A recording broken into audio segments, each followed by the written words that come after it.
Hello everyone, welcome back to the platform of Misa Mintu myself Nashid Rehan Chaudhary.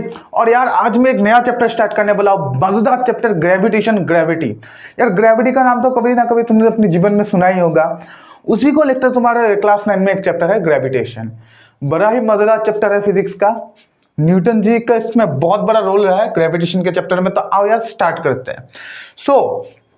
पहले मैं कुछ तुमको मजेदार चीजें बताऊंगा। उसके पहले मैं बता दूं, आज हम पढ़ेंगे introduction to gravity, universal law of gravitation, importance of universal law of gravitation. तो यार पढ़ने से पहले मैं तुमको कुछ पूछना चाहूंगा कि ग्रेविटी क्या है। ग्रेविटी, अच्छा उससे पहले मैं फोर्सेस के बारे में बता चाहता हूँ। नेचर में 4 टाइप्स ऑफ फोर्स अवेलेबल है, सिर्फ 4 टाइप्स ऑफ फोर्स नेचर। पहला है gravitational force, electromagnetic force, strong nuclear force, weak nuclear force. उसमें से जो ग्रेविटेशनल फोर्स है, it is a very very weak force. ये एक बहुत ही वीक फोर्स होता है जो ग्रेविटेशनल फोर्स है। अब बात यह है कि ग्रेविटी होता क्या है। अगर मैं तुमको पूछूं कि व्हाट इज ग्रेविटी, तुम बोलोगे कि अगर ये जो पेन है, ये अगर मैं ऊपर से ऐसे छोड़ दूं, छोड़ने के बाद नीचे आता है। नीचे क्यों आता है? क्योंकि नीचे ग्रेविटी नामक एक चीज है। अब तक तुमको ये पता होगा। चलो यार, तुम्हारे इस इस चीज पे हम पानी फेरते हैं। अब ग्रेविटी क्या है पता है तुम बचपन से? चलो मैं दिखा देता हूं। एक होता है मिथ। ओके, पहले मिथ दिखा देता हूं तुमको। मिथ क्या है जो तुम एक्सपीरियंस करते आ रहे हो अब तक। मिथ ये है दैट ग्रेविटी को लेकर कि मान लो ओके, ये एक सरफेस है, ठीक है। मान लो कि यहाँ पर एक बॉल है, ठीक है। ये भी ग्रेविटी है, ये भी ग्रेविटी है। ये एक बॉल है, इसको ऊपर से नीचे फेंका गया, ठीक है। ये जो नीचे आता है, the reason is gravity. Reason is gravity. तुमको ग्रेविटी का मतलब ये आज तक पता होगा। This is correct but this is incomplete. ये इनकम्प्लीट नॉलेज है। कंप्लीट, ये कंप्लीटली इनकम्प्लीट नॉलेज है। अब तुमको मैं कंप्लीट नॉलेज देने जा रहा हूं, ठीक है। देखो भाई, कंप्लीट नॉलेज क्या है।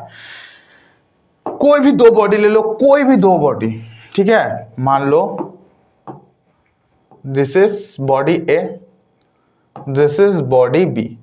ये दो बॉडीज है।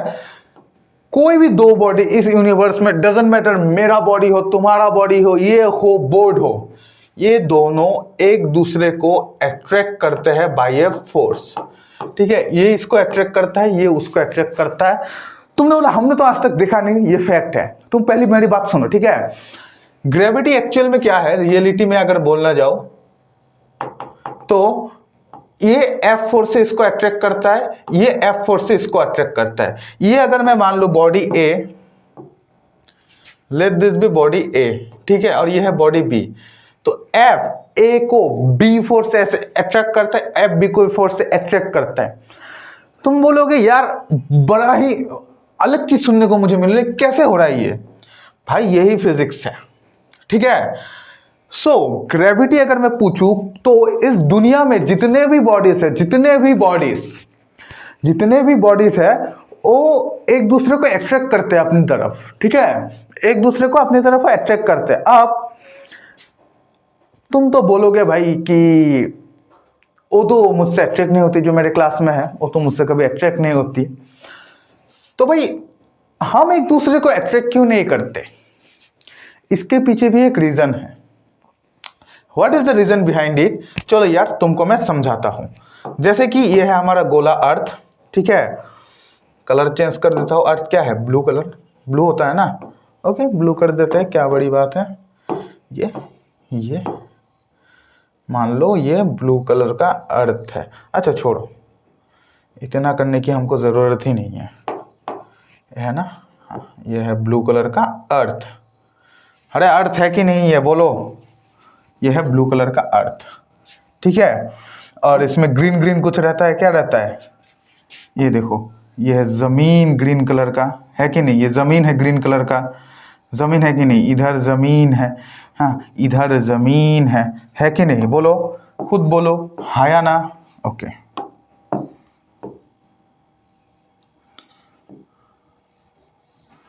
ये सब जमीन है, ये सब जमीन है। ओके, सब जमीन है, नो प्रॉब्लम। अरे यार, अच्छा छोड़ो भाई, तुम एज्यूम कर लो ये है अर्थ। ओके, इतना डिजाइन विजाइन नहीं होता हमसे। ओके, ये अर्थ है, ठीक है, ये अर्थ है। अब तुमको मैं बनाता हूं, ये हो तुम, अर्थ के ऊपर हो, ये तुम्हारी सुंदर कन्या, ये तुम्हारी सुंदर कन्या अर्थ के ऊपर, ठीक है। अब तुम बोलोगे कि ये मुझे अट्रैक्ट क्यों नहीं कर रहा है यार, ये मुझे अट्रैक्ट क्यों नहीं कर रहा है। ऑब्वियसली तुम बोलोगे क्योंकि मैंने क्या बोला कि what is gravity, gravity is the force of attraction between any two bodies. अब तुम बोलोगे कि ये मैं हूं, ये मेरी मतलब क्रश, मुझे अट्रैक्ट क्यों नहीं कर रहा। अरे भाई एक बात बताओ कि अगर तुम यहां पर हो, तुम्हारे सामने 100 रुपीस रख दिया जाए और 2000 रख दिया जाए, तुम कौन सा लोगे। तुम तो बहुत ही खच्चर हो, बोलोगे दोनों ले लूंगा। लेकिन भाई अगर तुमको एक चूज करने को दे तो तुम 2000 रुपीस को चूज करोगे, क्यों, क्योंकि वो बड़ा है। सेम थिंग अप्लाइज हियर, ठीक है, सेम थिंग अप्लाइज हियर। अब तुम यहां पर खड़े हो, ठीक है, अब ऐसा नहीं है कि ये तुमको फोर्स नहीं लगा रही, ये फोर्स लगा रही है कि आओ इधर आओ, बट अर्थ का फोर्स ज्यादा है क्योंकि उसका मास ज्यादा है यार। इतना बड़ा चीज इतनी छोटी सी लड़की के सामने क्या ही होगा, ठीक है। तुम बोलोगे आओ आओ आओ, लेकिन नहीं होगा यार, ये इतना बड़ा है, इतना बड़ा है कि भाई कैसे, हाउ इज इट पॉसिबल। तो मतलब इतना बड़ा चीज तुमको खींच रहा है और तुम एज्यूम कर रहे हो कि ये अभी भी तुमसे अट्रैक्ट होगी। नॉट पॉसिबल भाई, ठीक है। इसलिए ह्यूमन बॉडीज इतना अट्रैक्ट नहीं करते, but in reality there is a force which you can't see, और ये बहुत ही वीक फोर्स होता है, इसलिए हमको दिखता नहीं। अब ये चीज तो समझ में आ गया तुमको, जो मैंने मिथ और रियलिटी बताया, ठीक है। सिर्फ यही ग्रेविटी नहीं है, ये भी इसको ग्रेविटी से अट्रैक्ट कर रहा है, ये भी इसको ग्रेविटेशनल फोर्स से अट्रैक्ट कर रहा है। वही मैंने यहां पर डेफिनेशन में लिखा है, ग्रेविटेशन और just gravity is the force of attraction between any two bodies, किसी भी दो बॉडीज के बीच में, ठीक है। समझ आया, हाया ना। Okay, all the objects in the universe attract each other with a certain amount of force, but in most cases the force is too weak to be observe due to very large distance of separation. Besides gravity's range is infinite but the effect becomes weak as objects move away. Some examples of gravity are the force that causes the ball to come down is known as gravity। ये एक example है, जो ball नीचे आ रहा है, जो मैंने यहां पर बताया कि जो बॉल नीचे आ रहा है, क्यों आ रहा है, it is an application of gravity, example of gravity. Gravity keeps the planet in the orbit around the sun.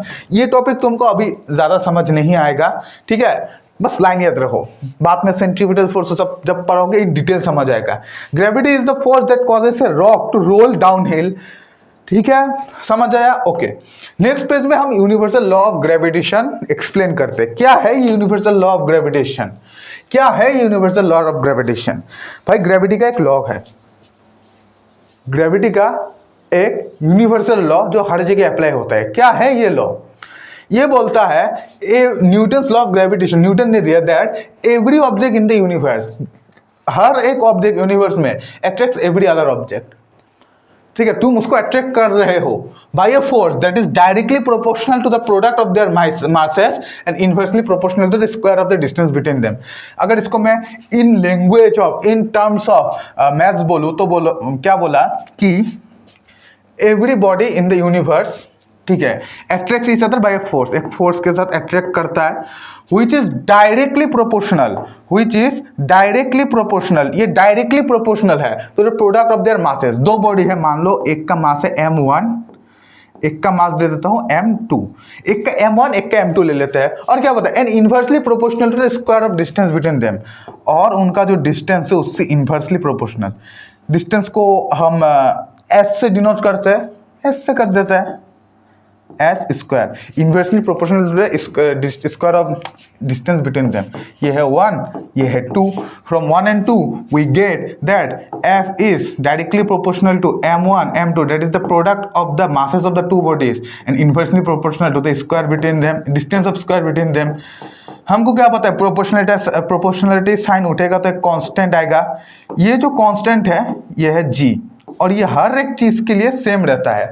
Okay, एक चीज बता दो, एनसीईआरटी में जो एस स्क्वायर है इसको है in NCERT S square equals to, वहां पर आर स्क्वायर कुछ बुक्स में डी स्क्वायर लिखते हैं, मैं आर स्क्वायर लिख देता हूं जैसे कि एनसीईआरटी में मेंशन है, ठीक है। और ये जो जी है, जी को हम बोलते हैं यूनिवर्सल ग्रेविटेशनल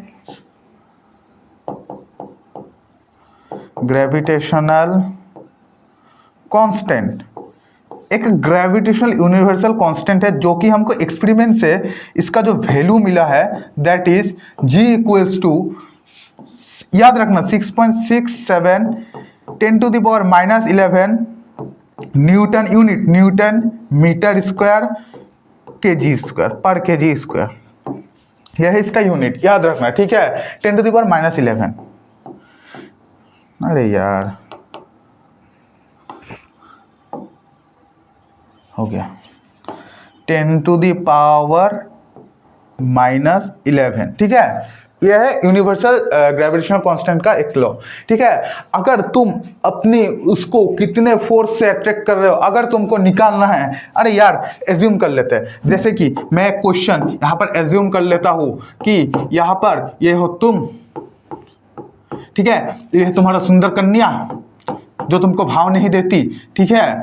अगर तुम एक दूसरे को कितनी जोर से अट्रैक्ट करते हो, अगर तुमको ये निकालना है तो भाई सिंपली क्या करोगे, तुम फॉर्मूला लगाओ F इक्वल्स टू जी, ठीक है। करना है स्कूल में, क्या बड़ी, अरे मत करना भाई, आर स्क्वायर, ओके। मान लो कि जी का वैल्यू तो फिक्स्ड है 6.67 इंटू 10⁻⁻11, मान लो तुम्हारा वेट है 40 kg, ठीक है। इसका भी मान लो 40 kg, सेम ही मान लेते, क्या है तो 40 इंटू 40, ऐसा यूनिट में लिखना। और मान लो डिस्टेंस है तुम लोगों के बीच में 1 मीटर का, तो 1 स्क्वायर, तो भाई कैलकुलेट करने के बाद जो आया बस वही है, उतना न्यूटन फोर्स से तुम एक दूसरे को अट्रैक्ट कर रहे हो। इतना ही सिंपल कॉन्सेप्ट है भाई, इतना ही सिंपल कॉन्सेप्ट है, ठीक है, ओके। अब importance of universal law of gravitation क्या है कि it gives justification to the force the binds to the earth, the motion of the moon around the earth, the motion of planets around the sun and the tides due to moon and the sun. ये जो भी phenomena, मैंने 4 phenomena लिखा है, सबके पीछे universal law of gravitation का हाथ है, ठीक है, सब ग्रेविटी के कारण है। So this was today's lecture, basic था। नेक्स्ट लेक्चर और भी इंटरेस्टिंग होने वाला है, so stay tune, thank you for watching.